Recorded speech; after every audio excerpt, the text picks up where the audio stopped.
সম্মানিত দর্শক, স্বরাষ্ট্রমন্ত্রী জনাব সালাউদ্দিন আহমেদ বলেন ভালো, দেখতে ভালো, আর সময়টা তার। এই সময়টিতে বাংলাদেশে জনাব সালাউদ্দিন সাহেবের মতো এরকম আকর্ষণীয় ব্যক্তিত্ব, পুরুষ আর দ্বিতীয় জন নেই। পুরো সরকারের মধ্যে তার যে আলোকবর্তিকা, জাস্ট লাইক এ হ্যাজাক লাইট। বাকি সবাই মোমবাতি বা কেরোসিনের প্রদীপ, কিন্তু যেখানে সালাউদ্দিন সাহেব যান সঙ্গে সঙ্গে সেখানে হ্যাজাক লাইট জ্বলে ওঠে।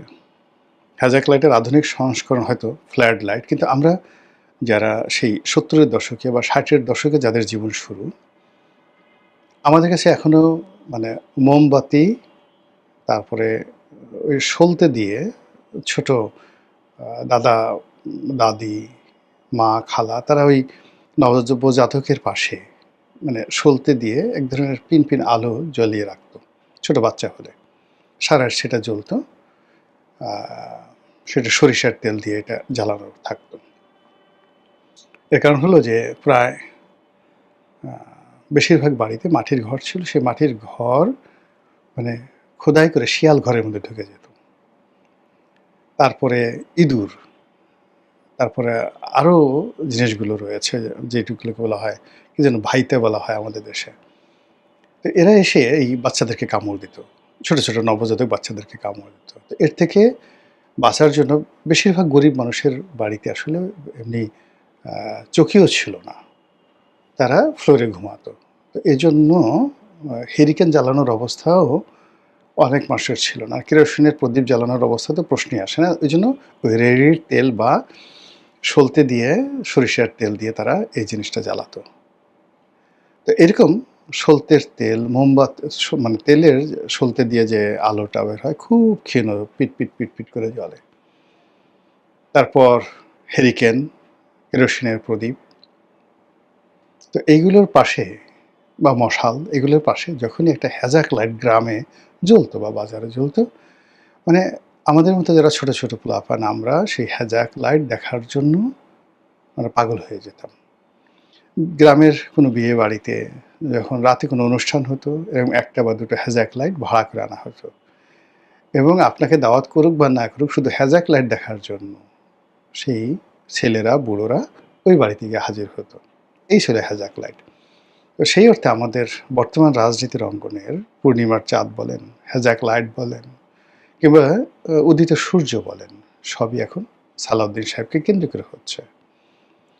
তাকে সবাই ডিফ্যাক্টো প্রধানমন্ত্রী বলছেন, আর অনেক কিছু। এখন এই সালাউদ্দিন সাহেব সম্প্রতি আওয়ামী লীগকে নিয়ে একটি অতি মূল্যবান কথা বলেছেন, খুবই গুরুত্বপূর্ণ। আর তার সেই গুরুত্বপূর্ণ বক্তব্যটি হলো যে দিল্লিতে আওয়ামী লীগের দাফন হয়ে গেছে, আওয়ামী লীগ আর ফিরে আসবে না, নো মোর আওয়ামী লীগ। কাজেই আওয়ামী লীগকে নিয়ে কোনো আলোচনা নেই। দাফন অর্থ কি? দাফন অর্থ মানে সমাধিস্থ করা। হিন্দু মতে চিতায় জ্বালিয়ে দেওয়া, মুসলমানদের ধর্মমতে জানাজা পড়ে তারপর কবরস্থ করা, এটিকে বলা হয় দাফন। আমাদের দেশে দাফন কাফন এই কথাটা খুবই ব্যাপকভাবে প্রচলিত। আপনি তো মুসলমান হন, তাহলে দাফন কাফনের আগে আপনাকে কতগুলো আনুষ্ঠানিকতা করতে হবে। এক নম্বর, আপনাকে মরতে হবে, ইউ হ্যাভ টু ডাই, আপনাকে মরতে হবে। ২ নম্বর হলো যে মরার পরে মুসলমান ধর্ম অনুযায়ী আপনাকে গোসল করাতে হবে, পাক পবিত্র করতে হবে, আতর ঠাতর মাখাতে হবে। ৩ নম্বর হলো আপনার জানাজা হবে। ও ও আপনাকে গোসল করার পর আপনাকে কাফন পরানো হবে, কাফনের কাপড় পরানো হবে। তারপর জানাজা হবে, জানাজার পরে আপনাকে কবরে যখন রাখা হবে ওটাকে বলা হয় দাফন। এখন সালাউদ্দিন সাহেব যে বক্তব্য দিয়েছেন সেই বক্তব্য অনুযায়ী আওয়ামী লীগের দাফন হয়ে গেছে, কবর হয়ে গেছে কোথায়? দিল্লিতে। এই কথাটার ভাব সম্প্রসারণ করব। এখন ধরুন আওয়ামী লীগ তো একটা দল নয়, আওয়ামী লীগ কোনো ব্যক্তি নয়, আওয়ামী লীগ শেখ হাসিনা নয়, ইভেন আওয়ামী লীগ বঙ্গবন্ধু নয়। আওয়ামী লীগ হলো একটা বিশ্বাস, এ বিলিভ, যেটা এদেশের ৬ কোটি মানুষ মস্তিষ্কে এবং মনে ধারণ করেন। তাহলে মস্তিষ্ক যদি ৬ কোটি হয় আর মনও ৬ কোটি, তাহলে ১২ কোটি। এই ১২ কোটি মানে ৬ কোটি মন আর ৬ কোটি মস্তিষ্ক কবে মরল? তারপরে কে তাদেরকে মারল? একসাথে কিভাবে মরল? এদের কি ডায়রিয়া হয়েছে? এদের কি যাকে বলা হয় পোলা ওঠা হয়েছে? গুটি বসন্ত হয়েছে? করোনা হয়েছে? এদেরকে চিকেন পক্স, যেটাকে আমরা গুটি বসন্ত বলি, সেটার চাইতেও গুরুত্বপূর্ণ আরেকটা গুরুত্বপূর্ণ ঠিক বলে বিধ্বংসী, সেটা হলো একটা সময় যেটা গ্রামের পর গ্রাম হচ্ছে হার্ট ছিদ্র হয়ে যেত, একটা অসুখ। সেই অসুখটা এখন আর নাই। তো সেই অসুখটা হলো কিনা, সেই মহামারী অসুখটা হলো কিনা, তাহলে এই জিনিসটা মানে মরল কী করে? নাম্বার ওয়ান, অর্থাৎ যদি আপনি আদর্শ এবং যাকে বলে একটা চিন্তা ধরেন, বিশ্বাস ধরেন।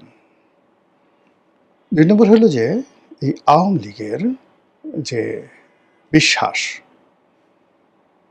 এবং যে আদর্শ এবং যে নীতি, সেটা জয় বাংলা হোক, তারপরে জয় বঙ্গবন্ধু হোক, শেখ হাসিনা হোক, বাংলাদেশি মানে বাঙালি জাতীয়তাবাদ হোক, ধর্মনিরপেক্ষতা হোক, মুক্তিযুদ্ধ হোক, মানে এই যে তার যে অনেকগুলো ন্যারেটিভ রয়েছে, আদর্শ রয়েছে। প্রথমত আওয়ামী লীগ এটা বিশ্বাস, মানে আওয়ামী লীগ নাম শুনলে, নৌকার কথা দেখলেই মানুষের মনের মধ্যে একটা নাচন তৈরি হয়ে যায়, মস্তিষ্কের নাচন তৈরি হয়ে যায়।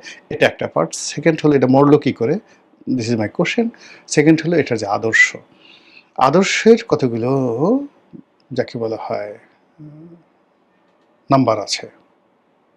বললাম যে এটা যেমন মুক্তিযুদ্ধের আদর্শ, জাতীয়তাবাদের আদর্শ, রাজনৈতিক আদর্শ, তারা গরিব মানুষের রাজনীতি করে, মেহনতি মানুষের রাজনীতি করে, প্রান্তিক জনগোষ্ঠী মানুষ করে। এখন আপনি বাংলাদেশে ধরেন যত রিক্সাওয়ালা আছে, 90% রিক্সাওয়ালা আওয়ামী লীগ করে। যত মজুর আছে, মোটে আছে, মেথর আছে, নাফিত আছে, ধোপা আছে, 90% আওয়ামী লীগ করে। এদেশের যত দলিত সম্প্রদায় রয়েছে, উপজাতীয় সম্প্রদায় রয়েছে, 90% আওয়ামী লীগ করে। হিন্দু সম্প্রদায় 90% আওয়ামী লীগ করে। তা এই মানুষগুলো তারা কোনো আদর্শ বুঝে না, এটা তারা বিশ্বাসে লালিত হয়। আর এদেশের কবি, সাহিত্যিক, শিল্পী থেকে শুরু করে বড় বড় ব্যবসায়ী, এখন সবাই বেশিরভাগ মানুষ আওয়ামী লীগ করে। তো এদের যে অ্যাক্টিভিটি, এদের যে কর্মকাণ্ড আদর্শের ভিত্তিতে, তার কি মরণ হয়েছে? এরা কি এখন জয় বাংলা আন্দোলিত হয় না? এরা কি এখন ৩২ নম্বরে যেতে চায় না? এরা কি শেখ হাসিনার কথা শুনে রোদন করে না? এরা কি সকাল বিকাল খোঁজ নেয় না আওয়ামী লীগ আবার কবে আসবে? এখানে মরণ হলো কোন জায়গাতে আপনি একটু বলেন? ৩ নম্বর হলো আওয়ামী লীগ তো একটা ইতিহাস। সেই ইতিহাসের ধারাবাহিকতায় ১৯৫৪ সন, সেই ইতিহাসের ধারাবাহিকতা ৫২ থেকে শুরু করেন, ১৯৫২ এবং এই যে ছাত্রলীগ আমরা বলি, ছাত্রলীগ কিন্তু আওয়ামী লীগের চেয়ে পুরনো সংগঠন। তো ছাত্রলীগ শুরু হয়েছে সেই কি বলবো পাকিস্তান জমানা থেকে। সেই পাকিস্তান জমানা থেকে প্রথমে ছাত্রলীগ, তারপরে আওয়ামী লীগ, আওয়ামী মুসলিম লীগ, তারপরে আওয়ামী মুসলিম লীগ থেকে মুসলিম লীগ, তারপরে ৫৪ যুক্তফ্রন্ট নির্বাচন। এই যে একটা সুদীর্ঘ ইতিহাস, পরতে পরতে তারা তৈরি করেছে একটা সফলতার আর একটা ব্যর্থতার, একটা কলঙ্কের আর একটা হলো সাফল্যের। মুক্তিযুদ্ধ যেভাবে তাদের সফলতা, বাকশাল তাদের ব্যর্থতা। এদেশের বহু সফলতার সূতিকাগার যেভাবে আওয়ামী লীগ, তদ্রূপ বহু ব্যর্থতার সূতিকাগার তারাই এই মন্দ কাজগুলো শুরু করেছে। ইতিহাস আপনি কিভাবে দাফন করবেন? ইতিহাস তো কখনো দাফন করা যাবে না, ঘুরে ফিরে নামগুলো আসবে। আপনি মেট্রো রেলকে কিভাবে দাফন করবেন বলেন?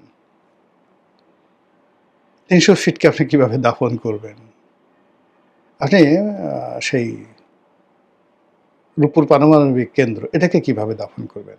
হাউ ইট ইজ পসিবল, কী করে করবেন আপনি বলেন? ফলে অ্যাজ এ হোল এই যে স্বরাষ্ট্রমন্ত্রী যে কথাগুলো বলছেন, আল্টিমেটলি এই কথাগুলো আওয়ামী লীগের পক্ষে চলে যাচ্ছে।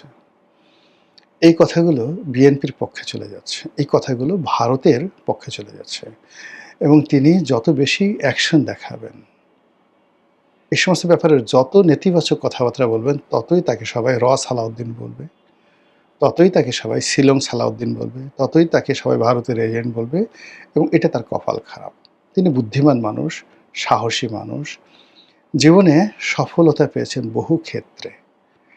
কাজেই এই সফলতার ক্ষেত্রে আমার কাছে মনে হচ্ছে যে তার দলের এই সেম কথাগুলো যদি আওয়ামী লীগ দাফন-কাফন হয়েছে, এটা যদি গয়েশ্বর বাবু বলতেন, সবচেয়ে কম সমালোচনা হতো। এ ধরনের কথা যদি মির্জা আব্বাস বলতেন, ইভেন মির্জা ফখরুল সাহেব বলতেন, তাহলে ওটার একটা ইফেক্ট থাকতো। কিন্তু সালাউদ্দিন সাহেব যদি এই কথাগুলো বলেন, কোনো অবস্থাতেই এটা বিএনপির জন্য, আমাদের রাজনীতির কারোর জন্য এটা ভালো ফলাফল বয়ে নিয়ে আনবে না বিএনপির জন্য। দ্বিতীয়ত হলো যে যখন আপনি আওয়ামী লীগের চ্যাপ্টারটি ক্লোজ করতে চাচ্ছেন, ধরুন আপনার কথা, সালাউদ্দিন সাহেবের কথা আমি বিশ্বাস করলাম। বিশ্বাস করে আওয়ামী লীগকে ভুলে গেলাম যে আওয়ামী লীগ এখানে নো মোর, আমাদের দরকার নেই। এখন আমাদের প্রধান প্রতিদ্বন্দ্বী নাহিদ ইসলাম, শেখ হাসিনার পরিবর্তে নাহিদ ইসলাম। প্রধান প্রতিদ্বন্দ্বী আসিফ মাহমুদ, সজীব ভুঁইয়া, হাসনাত আবদুল্লাহ, সার্জিস আলম এবং প্রধান রাজনৈতিক দল আগামীতে আমাদের ফাইট করতে হবে এনসিপির সঙ্গে এবং এনসিপি আগামীতে সরকার গঠন করবে। এটা অপশন। আওয়ামী লীগ থাকা মানেই তো বিপ্লবের শক্তি হিসেবে ১ নম্বরে চলে আসবে এনসিপি। আচ্ছা, দ্বিতীয় যে শক্তি সেটা আসবে কারা? জামাত। তো জামাত দ্বিতীয় শক্তি। জামাতকে আমরা প্রথম শক্তি আমি এখানে বললাম না। এর কারণ হলো যে আজকে যে বিষয়টি নিয়ে সবাই টানাটানি করছে। টানাটানি করছে বিপ্লব নিয়ে, জুলাই আগস্ট বিপ্লব নিয়ে। বিএনপি টানাটানি করছে, জামাত টানাটানি করছে, কিন্তু সবাই জানে যে এটা এনসিপির সম্পত্তি। তো কাজেই এই বিপ্লবটি যদি সফল হয়, আওয়ামী লীগ যদি আসলে কবরে চলে যায়, তাহলে এই বিপ্লবের ফলে তো চলে গেল। বিএনপি বা জামাত তো আসলে আওয়ামী লীগের একটা পশম স্পর্শ করতে পারেনি। সালাউদ্দিন সাহেব থেকে শুরু করে অন্যান্য যে সমস্ত লোক বড় বড় কথাবার্তা বলছেন, তারা তো আওয়ামী লীগের জমানায় একটা উফ শব্দ করতে পারেননি। আমি এই জমানাতে যে কজন লোক খুব স্ট্রেট ফরওয়ার্ড হইতে কথাবার্তা বলছেন, বয়সে ছোট কিন্তু নির্ভেজাল কথাবার্তা বলছেন, আমজনতা পার্টির সভাপতি জনাব তারেক রহমান, যিনি বর্তমান প্রধানমন্ত্রী তারেক রহমান সাহেবের ঘনিষ্ঠ বন্ধু। তাকে বাংলাদেশের দ্বিতীয় তারেক রহমান হিসেবে অভিহিত করা যেতে পারে। তো আমজনতা পার্টির সভাপতি জনাব তারেক রহমান বিভিন্ন টকশোতে গিয়ে যে কথাগুলো বলছেন, এটাই হলো রিয়ালিটি, এটাই হলো বাস্তবতা। তিনি জুলাই নিয়ে যে কথা বলছেন, ৩২ নম্বর যে কথা বলছেন, আজকের বাংলাদেশ নিয়ে যে কথা বলছেন, তিনি পিনাকিকে নিয়ে যে কথা বলছেন, আমার দেশের মাহমুদুর রহমান, জামাতকে নিয়ে যে কথাগুলো বলছেন, এটা হলো একেবারে বাস্তব। এর চেয়ে কোনো বাস্তব কথা নেই। আমার কাছে মনে হয় যে যদি নম্বর দিতে হয়, তাহলে ১ নম্বর বাংলাদেশে এই মুহূর্তে সত্যবাদী হিসেবে, নির্ভীক কথা হিসেবে এবং নির্ভেজাল কথা হিসেবে এই সাম্প্রতিক ২ বছর নিয়ে, এর আগের কথা বাদ, এই ২ বছর নিয়ে যারা সবচেয়ে স্ট্রেট ফরওয়ার্ড ওয়েতে কথাবার্তা বলছে, একদম নিরপেক্ষ, তার মধ্যে জনাব তারেক রহমান প্রধান, মানে আমজনতা পার্টির সভাপতি তারেক রহমান। তো যদি আপনি জুলাইকে মূল্যায়ন করতে চান, তাহলে এই তারেক রহমানের জন্যই আজকে বিএনপি ক্ষমতায়, প্রধানমন্ত্রী তারেক রহমান সাহেবের জন্য না। ইভেন তারেক রহমান সাহেব, যিনি আমজনতার সভাপতি, তিনি একটি সাক্ষাৎকারে বলেছেন যে বর্তমান হাসনাত, সার্জিস, অন্যান্য যারা আছেন, তারা প্রথমত আন্দোলন থেকে নিজেদেরকে প্রত্যাহার করে নিলেন, তারা ডিজিএফআইয়ের কবলে চলে গেলেন। তারা যেটা বললেন যে এখন যারা আন্দোলন করছে তারা সন্ত্রাসী, আমরা না। তো ওই প্রেক্ষিতে এই আমজনতার সভাপতি জনাব তারেক রহমান, তিনি আন্দোলনের নেতৃত্বে চলে এলেন এবং আস্তে আস্তে আস্তে আস্তে সাধারণ মানুষ সম্পৃক্ত হলো। তো এই যে সাধারণ মানুষ যে সম্পৃক্ত হলো, ঠিক সেই সময়টাতে বর্তমান প্রধানমন্ত্রী তারেক রহমান তিনি এই যে এখন আমরা যাকে দ্বিতীয় তারেক রহমান বলছি, তাকে নিয়মিত ফোন করতেন। তাকে বিভিন্ন রকম উৎসাহ দিতেন, উদ্দীপনা দিতেন এবং কিছু টাকা পয়সাও দিতেন। এবং তারেক রহমান বলছেন যে ১ নম্বর তারেক মানে প্রধানমন্ত্রী তারেক রহমান উনি ওরকম ৪ লাখ ৫ লাখ টাকা দেননি, আমাকে ২০,০০০ ২৫,০০০ এরকম করে টাকা দিয়েছেন। তো এই যে দেখুন, এখন আপনি যদি সালাউদ্দিন সাহেব এই মুহূর্তে যদি সেই জুলাইকে আপহোল্ড করতে চান, যে এই জুলাই সবকিছু যারা আমাকে ক্ষমতা এনেছে, এই জুলাই সবকিছু যা শেখ হাসিনাকে কবর দিয়েছে, এই জুলাই সবকিছু যা কিনা আওয়ামী লীগের দাফন কাফন সম্মিলিত করেছেন, তাহলে নেক্সট প্রধানমন্ত্রী হবেন বাংলাদেশের আম জনতা দলের প্রধান জনাব তারেক রহমান। বিকল্প তারেক রহমান সাহেবের যে প্রতিদ্বন্দ্বী, তারেক রহমান সাহেব বলছেন যে আমি হলাম অরিজিনাল এই সময়টাতে, যারা এই সবাই যখন আন্দোলন থেকে চলে গেছে, সবাই যখন পিস টার্ন নিয়েছে, তখন আমি প্রথম এই বাঁশের লাঠি হাতে নিয়ে এই স্বাধীনতা ফিরিয়ে আনার জন্য, সার্বভৌমত্ব ফিরিয়ে আনার জন্য, দেশের মালিকানা ফিরিয়ে আনার জন্য সেই রামপুরাতে দাঁড়িয়েছিলাম। এটা সত্য কথা, ইতিহাসে সেগুলো দেখেন। তো তার সেই বিজয়টিকে পরবর্তীতে ডক্টর মোহাম্মদ ইউনূস, হাসনাত, সার্জিস এরা ছিনিয়ে নিয়েছে বলে তারেক রহমান সাহেব অভিযোগ করছেন। মানে তো সেই অভিযোগের ভিত্তিতে এখন বাংলাদেশে একটা পোলারাইজেশন হচ্ছে। দেখেন, আমি কিন্তু কখনো আমজনতা দলের তারেক রহমানকে নিয়ে এত ডিটেলস বলি না, কিন্তু ব্যাপার হলো যে তিনি এখন মিডিয়ায় হটকেক, তাকে সবাই গ্রহণ করছে। এমনকি সে ৩২ নম্বর ভেঙেছে, বঙ্গভবন ভাঙতে গেছে, সিপিবির অফিস ভাঙতে গেছে, কিন্তু এই কাজগুলো যে তার অন্যায় হয়েছে সে এখন স্বীকার করছে। সে এখন জুলাই যোদ্ধা হিসেবে নিজেকে পরিচয় দিয়ে গর্ব অনুভব করছে না, এই কথাগুলো সে স্বীকার করছে। ফলে সত্যিকার অর্থে আমজনতা বলতে যা বোঝায়, সাধারণ জনতা বলতে যা বোঝায়, সেটি এখন আমজনতার দলের সভাপতি তারেক রহমান সেই পর্যায়ে চলে গেছে। এখন আপনি তাকে আম তারেক বলে আর ঠাট্টা করতে পারবেন না। যেখানে দেশের প্রধানমন্ত্রী লন্ডনে থেকে তাকে নিয়মিত টেলিফোন করতেন, এই যে এখন তো ক্ষমতায় আছে, সে তো অস্বীকার করতে পারবে না, ফোন করে আবার মাত্র ১,০২০ টাকা দিতেন। উনি বলতেন যে উনি আমারে দিয়েছে ২০,০০০ টাকা, আর আমি নিজের আম বিক্রি করা টাকা দিয়ে ৩ লাখ ৪ লাখ টাকা দিয়ে এই আহত লোকদেরকে সাহায্য করেছি। বলেন তাহলে সেই জুলাই বিপ্লবের মূল মাস্টার মাইন্ড কে, সুবিধাভোগী কে? কাজেই এই জুলাইকে কেন্দ্র করে যদি আগামীতে পট পরিবর্তন হয়, নতুন কেউ ক্ষমতা আসে আদার দেন বিএনপি, তাহলে সালাউদ্দিন সাহেবরা আগামীতে যে পরাজিত হবেন, এই জনাব দ্বিতীয় তারেক রহমান অথবা তার অপোনেন্ট যারা আছেন হাসনাত, সার্জিস, নাহিদ, এদের কাছে। এটা হলো রূঢ় বাস্তবতা। তো কাজেই এই যে দাফন কাফন নিয়ে যে কথাবার্তা বলছেন, আমরা অনেক সময় অনেক কথা বলে ফেলি, কিন্তু প্রতিটি কথাকে যদি আপনি এভাবে বিশ্লেষণ করেন, তাহলে আপনি দেখবেন যে এই দাফন কাফনের মাধ্যমে আওয়ামী লীগের উপাখ্যানটাকে শেষ করে দিয়ে এখন জুলাই যারা বিপ্লবী, জুলাই যারা যোদ্ধা, তাদেরকে বিএনপির মুখোমুখি দাঁড় করিয়ে দেওয়া হচ্ছে এবং সংগতিকারণে এরা এম্পাওয়ার্ড হয়ে যাবে। এবং এখন তারা যে ভাষায় কথাবার্তা বলছে, এই কথা আর ১৫ দিন পরে দেখবেন যে সম্পূর্ণ রিভার্স হয়ে গেছে, পাল্টে গেছে।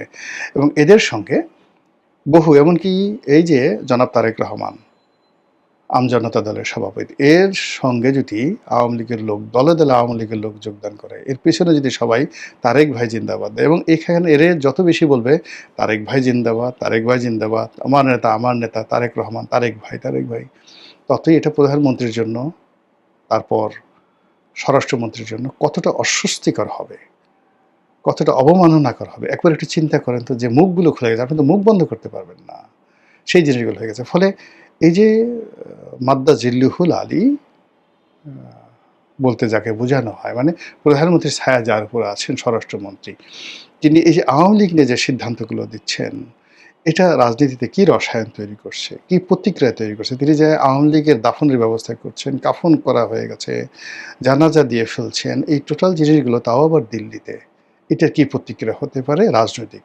সেকেন্ড থিং হলো জনগণের মধ্যে কি হতে পারে।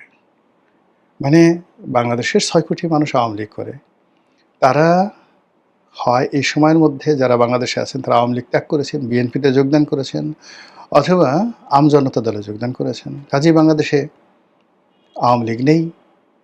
আর যারা আওয়ামী লীগ ধারণ করেন তারা সবাই দিল্লিতে আছেন, কলকাতাতে আছেন, ভারতের মাটিতে আছেন। কাজেই ওই আওয়ামী লীগ আর ফিরে আসবে না, আওয়ামী লীগের রাজনৈতিকভাবে ওখানে রাজনীতি শেষ। এই তো সরল। কিন্তু ঘটনা কি তাই? ঘটনা তো তা নয়। তা যদি হয় তাহলে 23শে জুন আওয়ামী লীগের যেদিন প্রতিষ্ঠা বার্ষিকী সেদিন সেনাবাহিনীর নামালেন কেন?